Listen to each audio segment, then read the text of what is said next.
guys, Molly Cushing here, Managing Editor at Ghost Volta. It is Tuesday, June 11th, 2013, and today's quickie is going to come in the form of E3 press conference highlights. So we obviously have a lot to talk about, so let's go ahead and jump right in.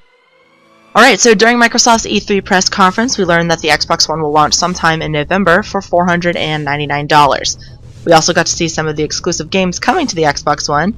First one we saw was an IP called Rise, Son of Rome, which is developed by Crytek, and seems to be pretty combo-driven with plenty of QuickTime events and gore.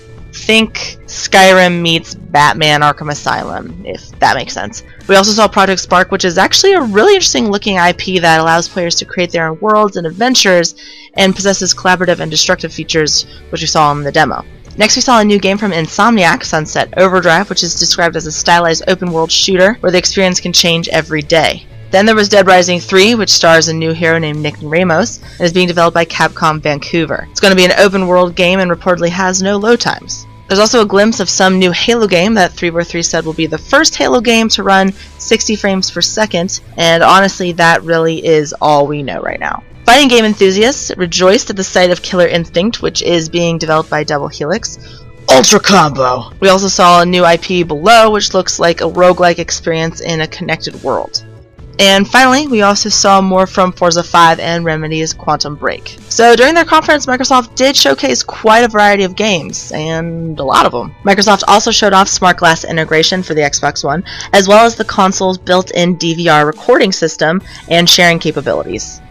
And then during Sony's conference, the company revealed that the PlayStation 4 will be available this holiday season for $399. So for those of you keeping track at home, that is $100 less than the Xbox One. They too showed us quite a few exclusives. A rather interesting one was The Order 1886, which had a really cool steampunk vibe and takes place in Victorian-era London. We also got a pretty hilarious teaser from Quantum Dream's The Dark Sorcerer. We also saw more from previously announced PS4 exclusives such as Drive Club, Infamous Second Son, and Killzone Shadowfall. Bungie's highly anticipated shooter Destiny was shown off at Sony's E3 conference as well. The demo, the first one for this game, covered some basic gameplay, the loot system, and a group event. Sony also revealed that the PlayStation Plus service will be required in order to play online multiplayer and will cost $5 a month. Then Sony really, for lack of a better word, stuck it to Microsoft, saying that the PlayStation 4 supports used games and does not require online check-ins. Shots fired, y'all. Shots fired. Ubisoft showed off a couple next-gen IPs like their new open-world racing game The Crew, which has a persistent online world and progression, where players can jump in and out of games with each other, and also has no lobby system. But showstopper for Ubisoft was definitely Tom Clancy's The Division, which features an open-world map overlaid onto the environment, also a persistent world. The Division is classified as an RPG. Ubisoft also announced two new Trials games, Fusion and Frontier, the latter coming to mobile. And of course, Ubisoft also showed off Assassin's Creed 4 Black Flag footage as well as more Watchdog footage. EA had a few tricks up its sleeve as well. In addition to the bevy of sports games shown, all running on EA's new Ignite engine, the publisher giant showed off a good variety of games. The show started off with the surprise announcement of Plants vs. Zombies Garden Warfare, a third-person shooter from PopCap. Also from PopCap, a sneak announcement of Peggle 2. We also caught some gameplay of Respawn's Titanfall, which mixes mechs into the FPS formula. And then EA made everybody's dream come true with the Star Wars Battlefront announcement. Next on tap was Need for Speed Rivals, with a game mode that blends single-player and multiplayer.